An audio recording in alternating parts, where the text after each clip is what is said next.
Hi everyone! For today's video is, ayun na nga, dumating na kami sa Maynila.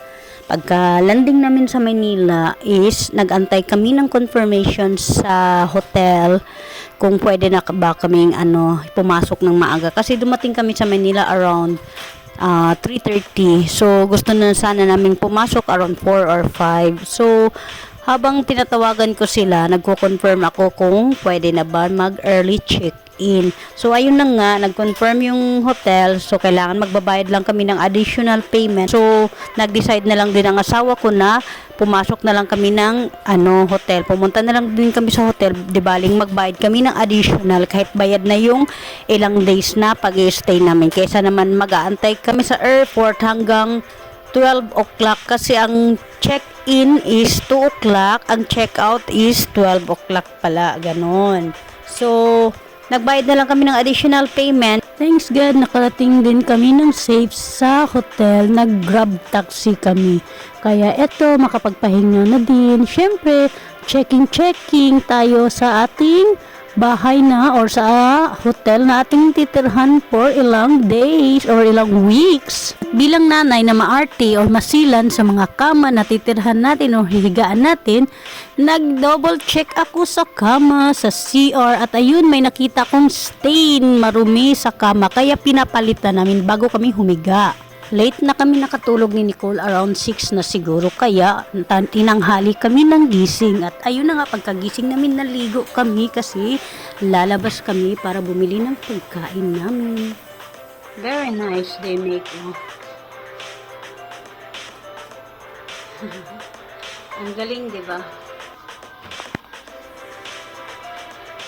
Ito yung sampayan, nilagay nila. Payat naman talaga ako dati eh. Nanghinayang lang ako sa pagkain pag hindi inubos. Di ba masama yun? Alam nyo minsan, gusto ko na rin talagang mapagod eh. Kaya lang tinatamad ako.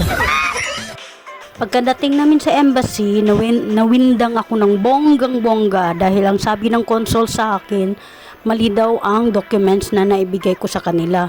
So nagtanong ako anong pagkakamali, anong documents ang mali. So ang invitation, dalawang invitation dapat na separate name, kay Nicole invited, invitation letter at ka sa akin. So ang pinadala kasi ng asawa ko sa akin is isang invitation. Ginaya niya yung sa Qatar before na isa-isang papel, dalawa na kami ni Nicole invited na ganun. So sa Pilipinas, iba pala ang proseso. Kailangan kung dalawang tao, kahit bata man yan or minor, kailangan tigi-isang invitation letter sa bata at saka sa nanay. Kahit pasabihin mong baby pa yan, hindi pwede yan. Ganun ang sa Pilipinas.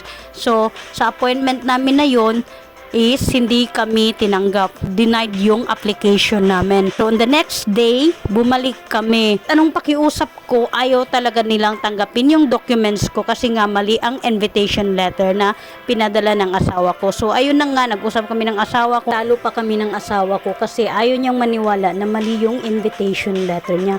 Ilang ulit niya ako pinapabalik-balik sa loob. Siyempre, nakakahiya naman yun. Ilang beses na din ako sinabihan na mali nga yung invitation letter. Ayaw nga maniwala ng asawa ko. Sabi ko nga sa kanya, iba-iba ang policy. Iba ang policy ng Qatar, iba ang policy ng Pilipinas.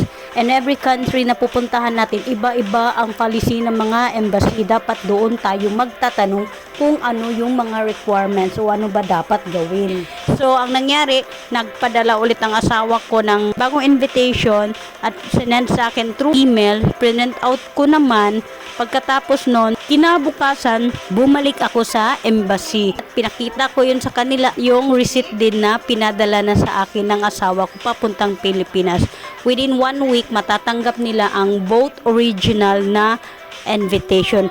As in, kabado ako, as in, toxic na toxic kasi isipin mo, may ticket na kami. Pag hindi na-approve yung application mo, makakancel ang ticket mo. Walang refund sa ticket. Isipin mo yung ganun, tapos budgeted na lang yung pera niya.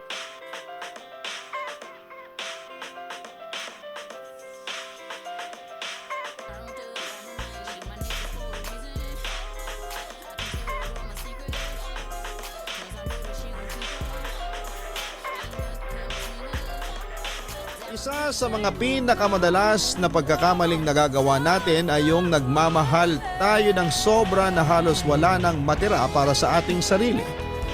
Gasgas na pero marami talaga sa atin ang ginagawang mundo. Ang isang tao na dapat ay minamahal lang natin.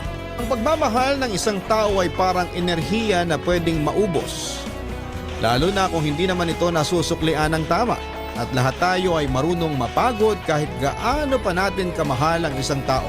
Binibigay natin ang lahat sa kanila hanggang sa maramdaman natin na nakakapagod na. Nakakapagod nang mas mahalin sila kesa sa ating sarili. Ang gandang-ganda sa sarili. Laging nakaharap sa salamin.